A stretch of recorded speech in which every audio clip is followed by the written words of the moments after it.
Okay, and I think we're back. We're live. Welcome everyone to round 11 of the New Zealand. Oh wait, actually, sorry. I think we are. It is round 11. Oh, it is round 11. Sorry, the morning blues here. So we're into round 11. So now we're getting down to sort of the business end of the tournament, one could say. So we've got both players who are effectively. In order to basically secure your top 8 spot, you really want to be X3. You definitely want to be in the X3 spot. Going to the last round, so both these players, it's a very, very tense matchup, I think, at the moment. So just to let everyone know, I'm Kieran, aka Mr. Classic, and I'm here with the one, the only Kiki the Bud. So welcome. Thanks for having me again. And I heard we had an absolute thriller last round, Dromai versus Lexi. Yeah, we had a lot of endless arrows, really proving how endless they were. The same copy just went the entire game from like turn 1 or turn 3, I think, the shooting turn, on for the whole game. It was just a relentless assault from the Dromai player. Okay, and we've got people showing you some love in the chat. I love it. Shout out to any of our regular followers in the chat. We love you all. Okay, and man, let's go. I'm super hyped. I'm super hyped for this one. I feel Briar Iyslander is one of those matchups where it can go like a little bit either way, right? Yeah, it's going to be really interesting how many frostbites the Iyslander deck can actually like get onto them and stuff, you know? Yeah, and whether they're going to draw the blues to kind of get through that or not. Yeah, because I think we saw, going back to say Pro Tour New Jersey even, we saw the Iyslander list, we saw the Briar list just sort of adapt and evolve a little bit to start playing, 15, even 18 blues to power through. It was, Oldham back then, and Stavo. Yeah. And we'll have to see if Dr. Dan's list is doing that as well. Just a little bit playfully, we do have a North versus South Island matchup here as well. Oh, I believe we have a Christchurch and Auckland represented here. That's always a good bit of rivalry, and it looks like we're off to the races, and a Force of Nature... A fused Force of Nature to start. Okay, so it looks like that may have been just played down to get that lightning token. That's kind of the dream start for Briar, I feel. Channel Mount Heroic established on the board, and a lightning token.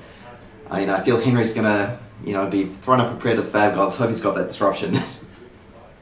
Yeah, he really wants to put Frostbites here if he can. Like a Red Arctic Incarceration would be massive here if he plays that.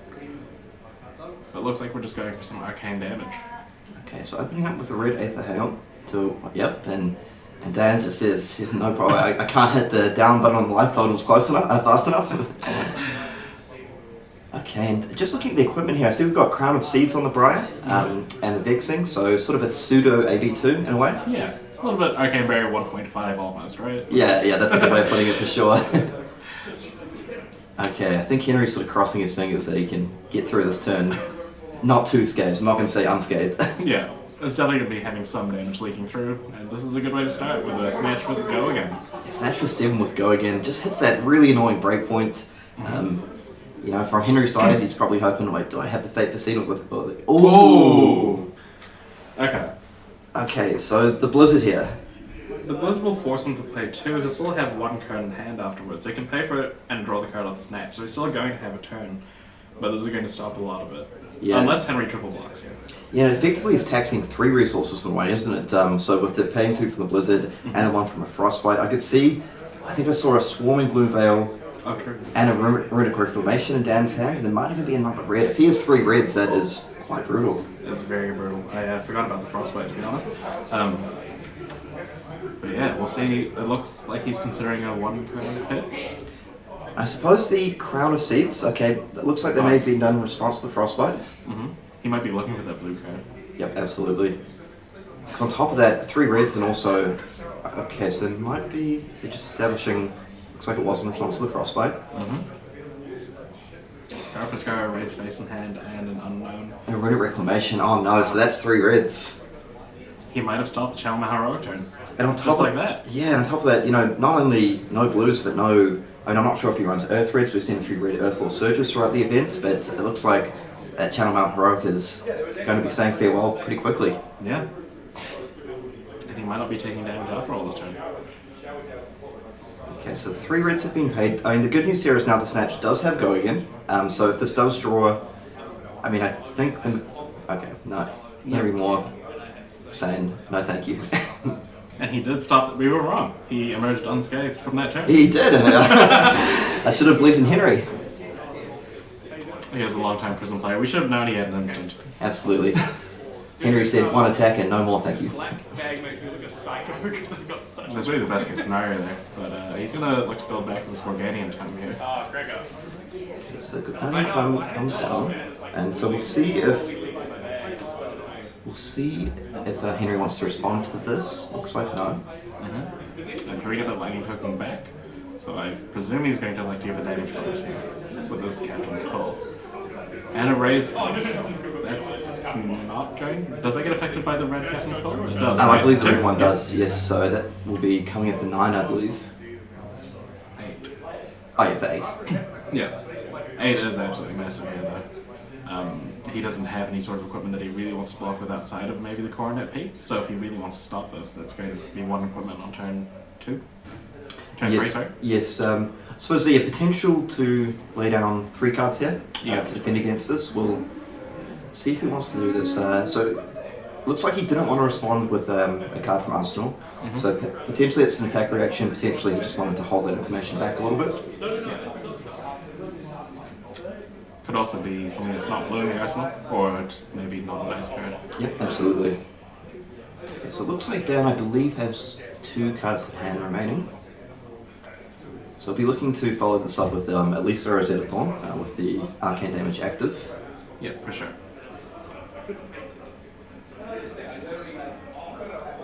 Oasis just fight. One of the few times Iyslander has more health this early in the game.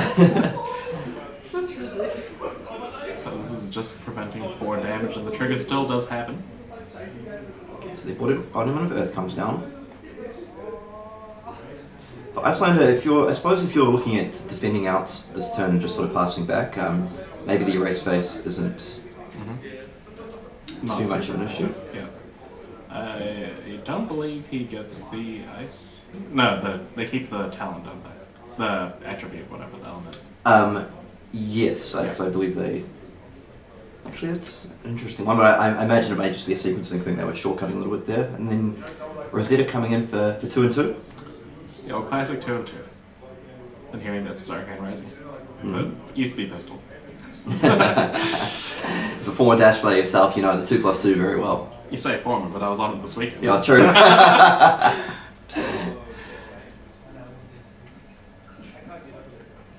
Okay, so Command and Conquer coming back, just 6 damage. Okay, and that's the one thing without the Grasp of the Arcanine on Briar. This will sort of demand a 2-card block here. Potentially 3. There's a lot of 2s in that deck. Yep, that's true. The embodiment of Earth is down, so true. Potentially if Dan has something, I mean, even if he does have the 4 defense card plus the Crown, it's only going to stop 5. Yeah. But the 3 counters on Tunic plus Crown means he can really mitigate that CNC on hit effect here. Yeah. Even if he can't stop all the damage, he can still have the card up. But it looks like he's considering action blocks here, potentially. Yeah, because the thing is that card in Arsenal could be something very important, like, you know, the Dream Scenario for him is the second amount heroic. Yeah. So shipping that away to the bottom may not be ideal for Dan in this spot. Yeah, for sure. What does he have in hand? It looks like the Entwined Lightning. I think I saw a Tome of Harvest in hand. Yeah, I believe I saw a Swollen Blue Veil as well. Yeah. So he has the blue for plenty of resources. That's the thing, I mean, particularly if that is a channel mount and he's got the Tome of Harvest, he may be thinking, well, I really don't want to just ship that away at the moment. Yeah. The good thing as well, with that Tunic on 3 counters, even if, I don't believe Henry has any cards actually, I was going to say if he had the Ice Guard from Arsenal for the Frostbite, there'd still be a potential response there. Yeah, no, he blocked a little bit and I had just these 2 cards remaining for this turn. Hopefully Command and Conquer will be enough pressure to kind of buy him back the tempo a little bit. Yeah, absolutely. Okay, so it does have options such as, you know, the Sworn Gloomveil plus the Tome of Harvest will defend for 6 because of the embodiment of Earth here. That just leaves him with the Entwined Lightning, not much else. Yeah, we'll just have to see, but it definitely, you know, he's going into the tank here because it feels like the quote-unquote obvious play is just, hey, yeah, Tunic, ship it away, take 5 damage, 5-card hand, thank you very much. But like we've been saying, and a lot of people saying that Arsenal could have been key, but it looks like it was just, oh right, it was the Runic Reclamation. Okay, and it looks like he's happy just to give that up entirely here.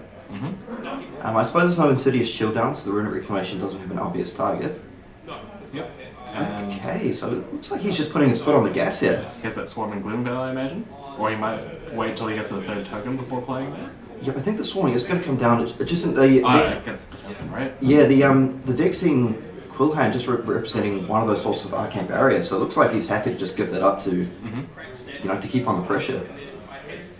Now left with Arcane Barrier 0.5. Yeah. We'll see if that comes back to, you know, potentially haunt him in the late game, but I'm sure Dan has a game plan in mind here. Now this is really interesting interaction here as well. He's obviously made 2 auras here, and if this Swarming Gloom Veil hits, it's going to make that third aura trigger the entire effect. Yep. Which is absolutely massive. But we're getting another Blizzard here. Looks like he's... Oh, he's using the creepers off the tunic to play the Force of Nature. Did he declare no blocks? Is that what happened? We don't have the player mic, so unsure if this is. My guess would this would probably in the attacking step, so he has time to still defend if he wants to, but we can't be 100% sure here. Yeah.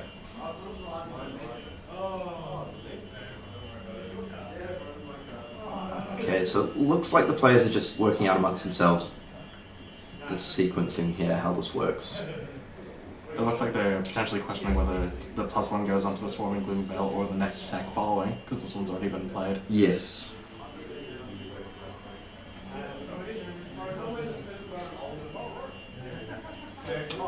Instant speed players have just made this game a lot more complex with the sequencing. Made it more interesting for sure, but... Yeah, because one thing is here, the swarming does have baseline, so the Force of Nature effect with Fuse will apply to the swarming because it has that more than its base power. Yeah. But because the attack has already been played, it's not going to get the +1 and go up to 5. Yeah, so I think Dan here is definitely hoping that the +1 will apply to the next attack.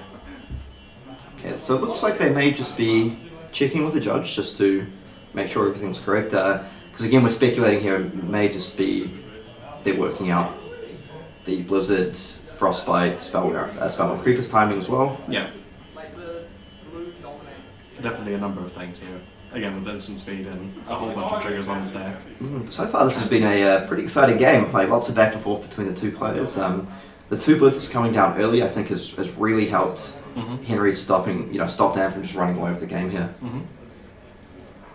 I guess the next question there would be, is he able to continue trying to stop his damage, or is he able to kind of get ahead far enough that when inevitably this Briar has another massive turn, like, will he be able to stop that? Yeah, absolutely. And I think so far, you know, the life totals Henry's been keeping up. Okay, so yeah, looks like we've just had word, they're just working out the windows with the Blizzard, the Creepers, the Frostbite, all that fun stuff. So we'll just let them, get that resolved with the judges. But yeah, as you mentioned in this game, so I feel Iyslander so far has done a good job of mitigating the damage while sort of heading back to try and get Dan into, potentially the big Frost-X turn. I'm unsure if in this particular matchup, if he's going to try to set up the Frost-X OTK, maybe a little bit too slow, giving too much time for, as you mentioned, setting up a big Channel Mount Heroic turn just to really punch through the damage. Yep, no, for sure. So there was no pay on the Blizzard, so that Force Nature will give him a go again though.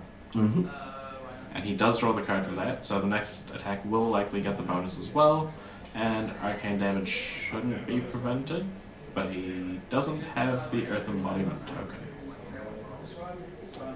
Yeah, we'll see. I guess he doesn't care about that Earth Embodiment token, but...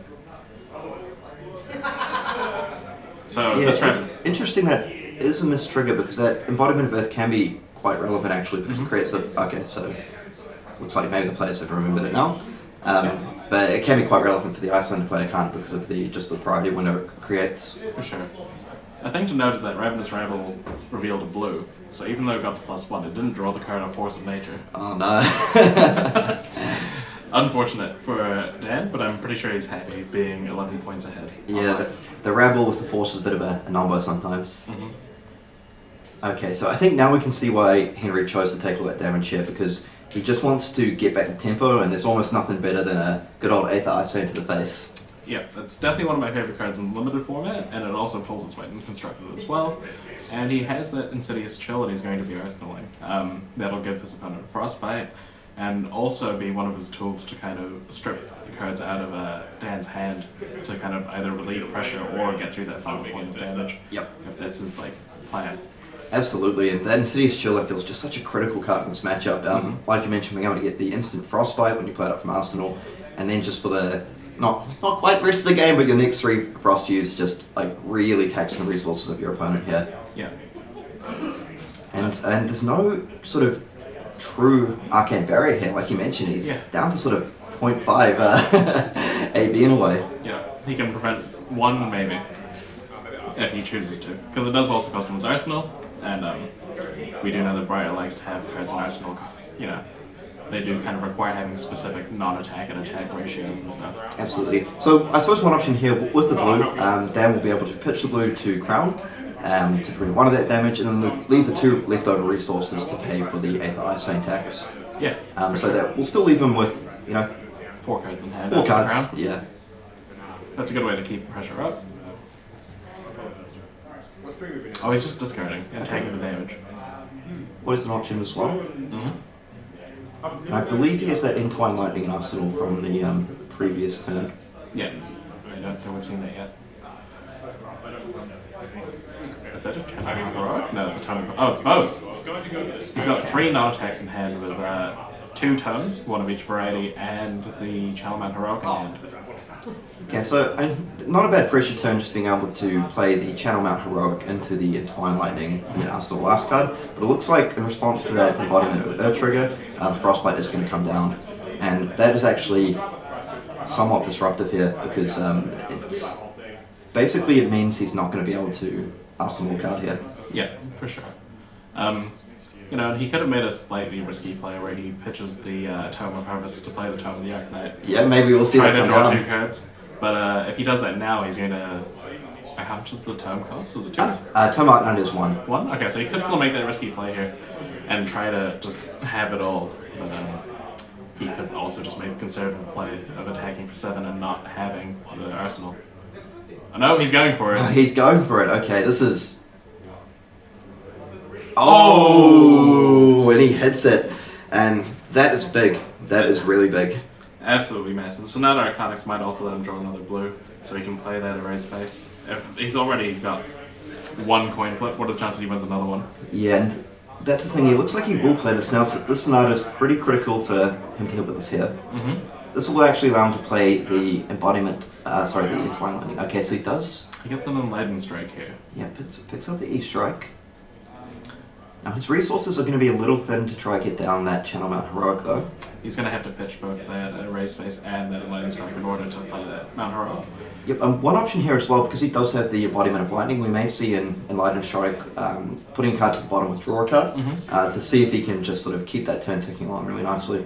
Yeah, he could consider bottoming the Erase Face, trying to draw a blue, and if he doesn't, he can just play the attack from Arsenal and then Arsenal the Channel Mount Heroic for the following turn potentially. Yep, so the Tome of the Arknight definitely coming through for Dan here.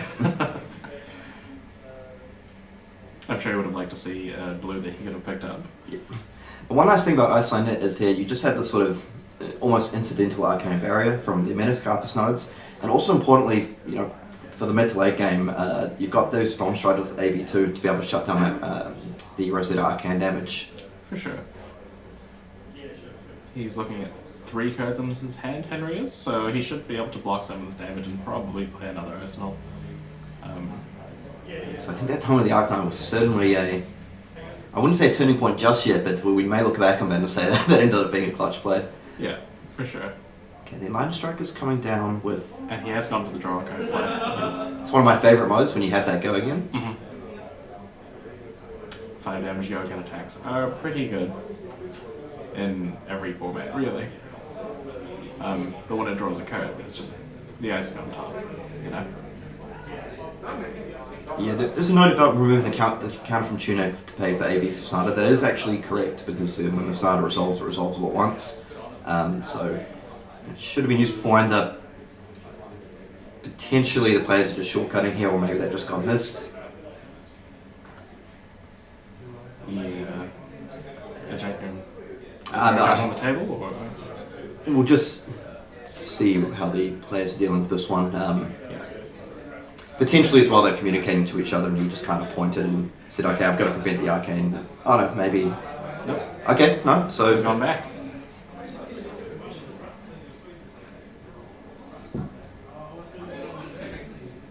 Now, 1 point of arcane damage will keep the creepers alive. Yep, so yeah. That was very relevant. Okay, so we got a block for 3. Yeah, and that's, I feel, sort of a little known interaction for the Sonata, so that Henry may have been caught out by that a little bit here.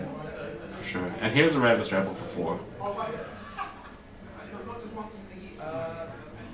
Okay, so I believe he may have drawn that off the line and strike, because I don't recall that being in his hand previously. Yeah, he did not have that in hand. So he might just go to play that Twine Lightning. Just, get 13 damage and Arsenal Channel Mount Rock. He probably thinks that's fine enough. Yeah, looting to defend with a channel like Frigid here, which is, can be, well, I mean, it just is a very relevant card in this matchup a lot of the time. Mm-hmm. Oh, he's keeping that card in Arsenal for that Channel Mount Heroic next turn. Now, he may have blocked with that Channel like Frigid if he had 2 of them, potentially. Yeah, I wonder as well if he's looking to try get an Ice Use next turn in order to basically just tax at least 1 card from his opponent's hand. Yeah. So just like that, I feel a lot of it off the back of that Tome of the Arcanite successfully hitting. Dan has strung together a very powerful turn. For sure, for sure. And with his opponent just isolating here, if he's drawn a blue, then he's off to the races with his Mount Heroic, potentially. Yeah, we'll see if Henry looks to respond here to the embodiment of Earth. Okay, so he does have that. Yeah, he does have that Brain Freeze now. This can be very good against Briar. Yeah. The Insidious Chill will trigger first. Mm-hmm. So Dan does have a chance to remove his only 0 cost if there's only 1, but if there's multiple, he's getting 2 cards here. Yeah, it looks like pitching the Time of the Arcanite. I believe he has a Scar for a Scar in hand, and he's got 2 hits here. Okay, so this is an interesting decision. So he puts a Scar on top, which didn't have Go again. I think he's probably hoping that Dan now has no attacks. Mm-hmm. Well, Dan can't play the Mount Heroic from this position. Yep. With the resources available to him. So it looks like he's just finally going to get in some damage here. Yep, so there's that Entwine Lightning from earlier. Mm-hmm. He's giving it Go again to attack with the sword as well. So just a lot of damage coming through here. He's really starting to put Henry on the back foot.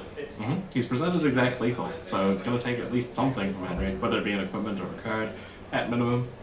I imagine at this point Henry's not willing to kind of risk it all and take all but 1 damage, so I presume we're going to see a bit of blocking here.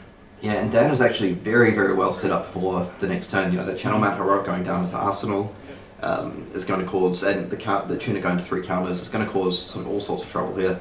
Yeah, everything's just lining up here. And we know that he has at least 1 attack coming up, meaning that Scar for a Scar. And we'll see as well if, from Henry's side of things, if he potentially wants to even push in the Coronet Peak at this point to keep that 4-card hand. I feel he really wants to be able to do something like an Aether Icebane Fuse, taxing 4 resources with the Insidious Chill on top as well. Mm-hmm. If he can get a blue one from Arsenal, that's quite big. He could potentially do that play again. No, I was going to say he could block 3 with the intention of giving the Earth token just to respond to that again. Yep. That'd be a pretty heads-up play, like 1 life to respond before your opponent could do anything. Yep. But we're just getting a clean block for 4 here. Being at 8, you do have to value every life point. Yeah, well, one sort of small thing is that Scar for a Scar almost certainly won't have Go again, so that's like 1 minor comfort to Henry. We'll see how relevant that ends up being. Mm-hmm. 0 cost for 4, or potentially 7 at the end of the combat chain is still pretty good. And with creepers existing, there's always room for shenanigans to kind of get more action points than you'd normally have. Yep, absolutely. Okay, we see the sink below, he did choose to filter a card with that Henry, so maybe indicating that he is digging for something. Yep. So now he's down to 3 cards in hand here.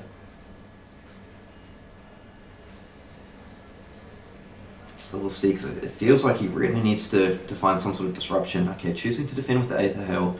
This leaves him down to 2 cards in hand. One good thing is he pitches blue to Coronet Peak, because the Tunic is not on 3 counters. That will tax a card from Dan. Yep. And it looks like, yeah, he has chosen to go with that play here. The Coronet Peak has been a very powerful destructive tool when you're trying to be on the defensive. Yeah, I feel like players have really sort of caught on to the potential of this card. It was, I feel initially kind of meaned on a little bit, saying, wait, I have to pay 3 resources and it uses my action point? Come on. It doesn't have go again, but no, when you're having to block with multiple cards and just trying to get the tempo back, like, it's kind of exactly the card you want. It definitely, like, it guaranteed forces a card out of your opponent's hand, which is big. And in defense for 2. Nothing wrong with that. I'm just glad it doesn't have, like, Battleborn. If that stayed around for the entire game, that would be rough. Okay, so choosing to discard the, pitch the Nimblism now. Yep. Does he have the Earth Blue to establish the Mount Heroic here? Okay, Captain's Call. Is Henry going to respond? So this has the option to give go again to the Scar for a Scar. Yep. Very relevant. And if that's the case, he can always play another non-attack afterwards to get himself a lightning token. Maybe attack with the Rosetta then. Keep the lightning token for the following turn. No, so, I mentioned Dan giving up that Vex and Quill hand earlier to keep the tempo up this morning. Woundveil. Seems like it really heads up play at this point, probably recognising that, look, I'm not going to be pitching away that many cards for, to prevent arcane damage anyway. Yeah. You can't afford to pitch that many cards when he has to also pitch for these taxing effects and also pay for his turn still. That just makes a lot of sense, really. Especially if he thinks that he can just take almost every card or every card out of Henry's hand from this point onwards. So this is turning into an absolute thriller, I feel. Okay, so Henry he's eyeing up the Stormstriders here. And I think completely reasonable to do so. Oh, this is big. I can't tell if that's blue or red. I think it's blue. Yeah, a little difficult to tell from our spot here, but I suppose it's still going to come through either way. Yeah, it's a very powerful card. We're going for that taxing for 4 effect kind of thing. He's got 2 cards in hand, so he's going to lose both of them. Unless one's a blue and a tunic. So Stormstriders has been given up here. But yeah, this is the Insidious Shield resolving first, but this is a lot of resources. Yeah. Looks like Henry's going to be able to hold on for one more turn at least here. I think, like you mentioned, this is actually really big, because if he's able to get both of those cards here, the Channel Mount Heroic is then stuck. Potentially could look for the tunic to filter it away. I don't know if that's what he's eyeing up, or to come in for 2 with the Rosetta. Yep. And then crucially, if he's not able to deal arcane damage, the Spellbound Creepers does get destroyed this turn. Yep. And just noting the card Henry revealed here is an Amulet of Ice, so he's got no cards left to defend within hand. So the man is living on the edge a little bit here. Yeah, I think this is a really good example of knowing what your outs are and learning. He knows that blocking out every turn isn't going to get him the game. So he's having to make these risky plays. He's trading his feet here potentially for Dan's leg equipment as well. And he just has to kind of hope that everything starts lining up in his direction rather than the other way around for the next few turns. So 3 counters in Tunic, like you mentioned, able to use the Crown of Seeds to filter away a card if he elects to do so. Potentially thinking, look, the Channel Mount Heroic is great for closing out the game, but maybe I need to keep up the tempo, just keep the foot on the gas. Yeah. The cool thing as well for Henry, 1 card in Arsenal, 2 resources available, so he may have a follow-up here as well. Okay, looks like the Tunic counter has been... Okay, so he's activating it and passing priority back to Henry here. Yep. And there comes the Hypothermia. And that gives him a Frostbite as well, so that's really big. So now he has to pitch a card from hand to crown if he's going to make this play. Exactly, and this stops the Captain's Call give and go again, if that was his game plan. Yeah. But now he's sort of full shields down. Just an Amulet in hand on 6 life. Yeah. I guess not only does he have to, use the... No, what am I thinking? Sorry, I've lost my train of thought. No, that happens to me all the time. Do not worry at all. Okay, so the one thing to note here, so Dan choosing to hold on to that Channel Mount Heroic, I think that actually makes a lot of sense in the spot. Henry choosing to just arsenal the Amulet of Ice here, so that will be able to create a Frostbite. Yeah. The Stormstriders are down though, so we won't be seeing any sort of instant speed 8th Ice Bands come through. Yeah, that was his one-time use of the instant speed from hand. So it's going to be more difficult to close the game out without that sort of explosive. What is it? Sort of Storm Strider's kill turn. Yeah, the one that does damage equal to like the number of frostbites and stuff. But it looks like that's also not his game plan. Storm of the Arcanine number 2. Can the man do it twice? So it looks like he's considering the. Okay, not this time, but that is effectively half a lightning token. And interestingly, pitching the Earth Blue for the Tome of the Arknight, I mean, this kind of leads me to think that Channel Mount Heroic may be coming down this turn. His hand looked like 2 red cards, so he's kind of prized into playing it at this point. I mean, even just Channel Mount. Oh, I think I saw a Snatch in hand, so Channel Mount Heroic into Snatch, still very strong here. The Channel Mount Heroic will be creating that lightning token, given the Snatch go again. Now, the only thing to consider about that is that he knows what the arsenal is, being the Amulet of Ice. So if he plays the Channel Mount Heroic, and there's a Frostbite in response, he will no longer be able to attack. That's actually a really good point, yeah, absolutely. So, definitely the mind games coming in from both sides, and... Okay, let's see if he goes for it anyway. So the Mount Heroic comes down, will Henry respond here? I feel like you have to. I feel like you have to. Again, you just have to play to your out of everything lining up. And the fact that he has a red in hand is everything lining up right now. And all of a sudden, I think Henry has managed to swing a bit of tempo back into Soviet. He's going to keep a... Oh, he's going to gain a life. So all this life, so the life total is now 12-7. Henry has a 3-card hand plus Tunic up here. So I feel like this is the turn he has to make something happen. It's got to be something like an Aether Icebane or establishing something in the Arsenal Disrupt because, that's a 3rd Mount Heroic in Dan's hand if that ends up being something. Another Aether Icebane here would be absolutely ruthless. We know that he has at least 1 blue from the Tome of the Arknight reveal, so he knows he can pay like 4 essentially, but it's still going to cost him 2 cards because he doesn't have the Tunic here. Yeah, and the Insidious Chill and the Amulet of Ice attacks 6 resources in total. Yeah. So he doesn't have to use Amulet of Ice immediately. He can see how Dan discards / pitches, and then decide if he wants to get that 3rd card potentially out of hand, or he can Command and Conquer. Okay. Maybe there's an Ice Fuse in his hand. The Command and Conquer. I mean, obviously, it's not bad here. I mean, it's still coming through for 6. I mean, the 6 damage in just that alone is quite relevant when the life totals are this low. But from Dan's side, he does have the Crown of Seeds available. He can elect to take the damage and keep his hand. There are no Storm Striders, which is, as you mentioned, to set up the kill turn, which seems very, very relevant. Yeah. Now, the thing to consider is if this Command and Conquer hits and Dan doesn't block it, he goes down to 6. So which means all Henry has to do at that point is have an Wizard Ice action that does arcane damage with Metacarp's nodes and the Waning Moon. He won't have an arsenal for the Crown of Seeds. To set up the kill, and wow, actually the thing is as well, the Embodiment of Lightning was actually forgotten from the Tome of the Arknight. Because the Tome of the Arknight resolved, I think he thought, through all the frostbites, all the sequencing, established the Mount Heroic and forgot the Lightning. That is actually massive here, because I think that's a Snatch in Arsenal. That's a Snatch. It is a 0 cost attack, though, I believe. Yeah, that is actually really, really painful here for him. Yeah. We'll see if that ends up costing him. If he has a string of multiple attacks, the deck is also good at just having naturally go again attacks, or conditionally go again without lightning tokens, so he might be okay regardless. But, always remember your triggers. Yep. So we might be seeing a full block here with the Tunic and 2 cards, so the Channel Mount and the Bramble Spark. Yep. I think it makes sense to give it the Channel Mount here. Yeah. I think probably being aware, as you said, of that potential just Metacarpus Waning Moon blowout play. Ooh.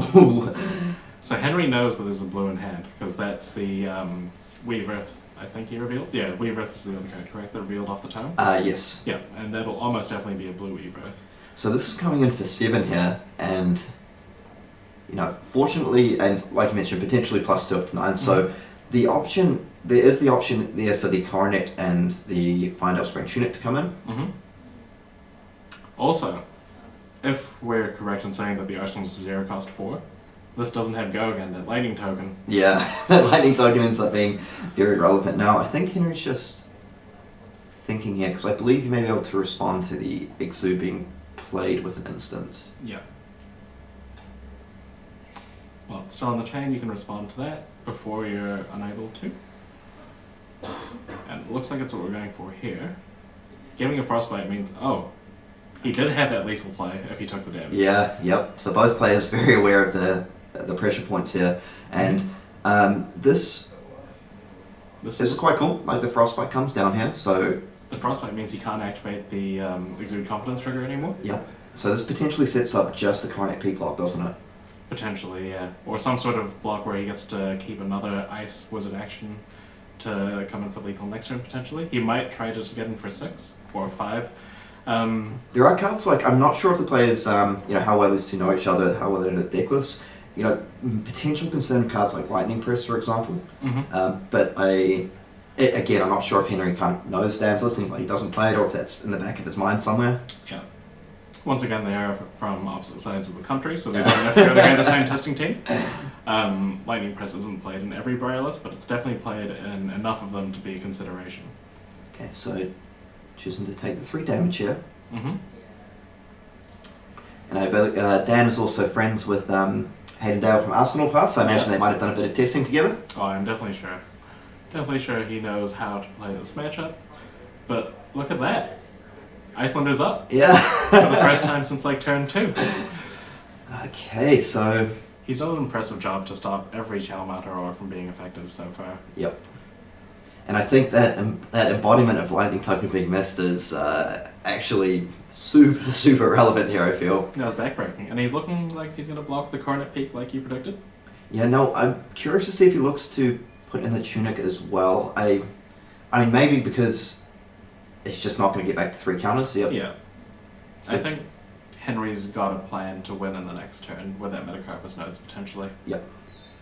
If he's managed to keep an ice attack or ice arcane damage action. Well, one thing here is by defending us to 3, so he'll be taking 4 damage and dropping to 3 instead of 2. Yeah. So, I mean, sort of relevant for Rosetta if the game goes on, but I feel it's more just recognizing that, hey, look, this Tunic isn't sticking around for more counters. Yeah, no, okay. for sure.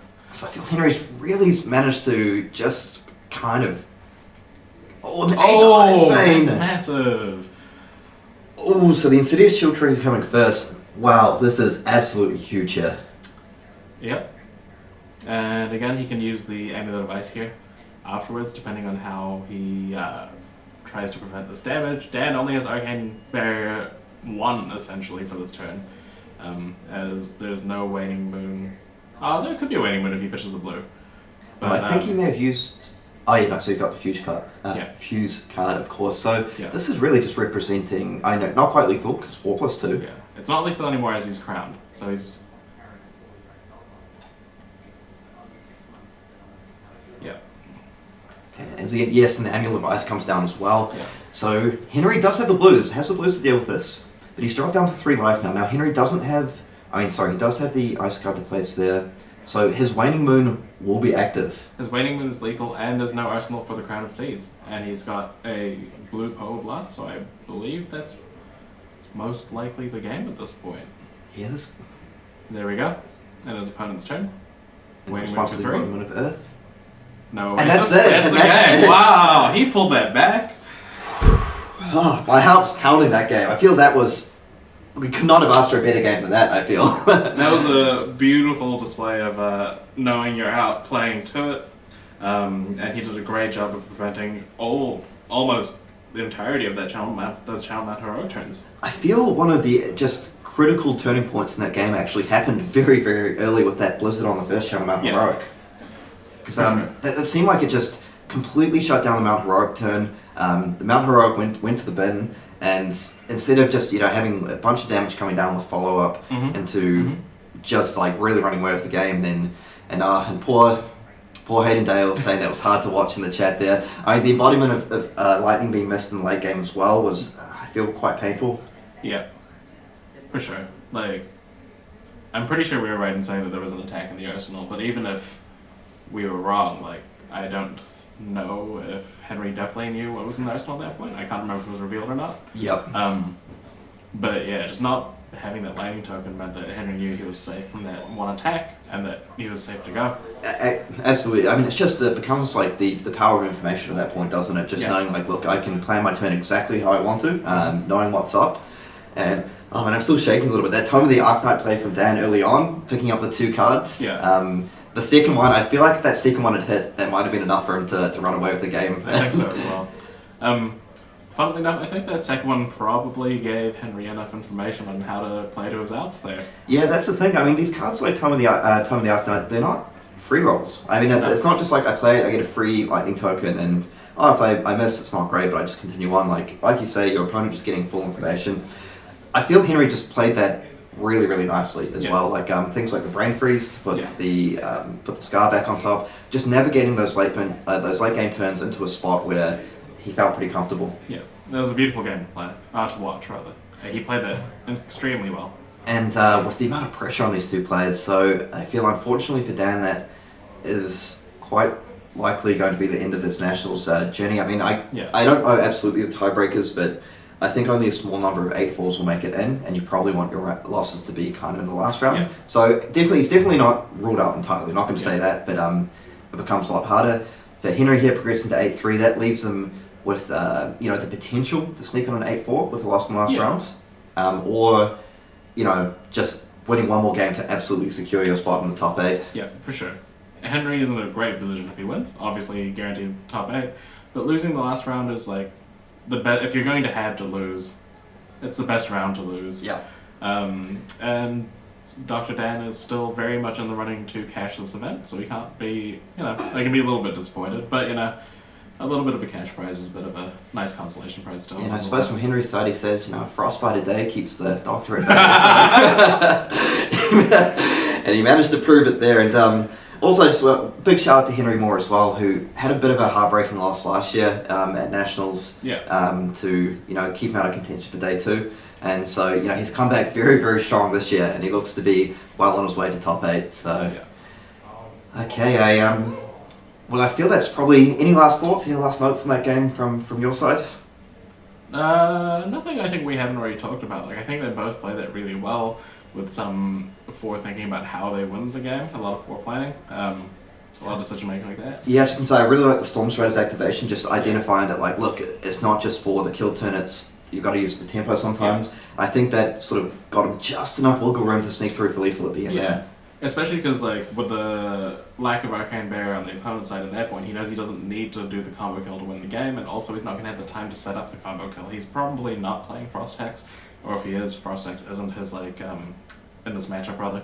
Or it's not his game plan in this, so I think he recognized that, hey, in this game, Storm Striders is a way for me to try to get some tempo back and to prevent damage coming at me more than it is I'm going to need to win the game at the end of this. Yep, it's just 3 words: tempo, tempo, tempo. All about it. So, and again, Dan's use of the Vex and Coolhound to push damage. I actually really like that play. Just identifying, like, I've got to keep tempo, I've got to keep the Iyslander on back foot. Don't let them get into this play pattern of just, like, taxing my cards, keeping me to sort of 3-card hands, which I can't do enough with, and realizing, look, I'm not going to be able to pitch away enough cards to the thing there. So, anyway, I think with that we will take a short break. Thank you for joining me in the booth. It's been an honour to cast with you. And thanks for having me. I've had a really great time, and we're moving on to round 12, which is going to be, we're going to have some thrillers. We're going to have some absolute thrillers in round 12, I know it. Alright, well, stay tuned everyone. The next game will be probably coming up, I don't have an exact time for you, sorry, but my best estimate will probably be the next sort of 10-15 minutes or so. So don't go anywhere, stick around. We'll be back very shortly with more action from New Zealand Nationals 2022.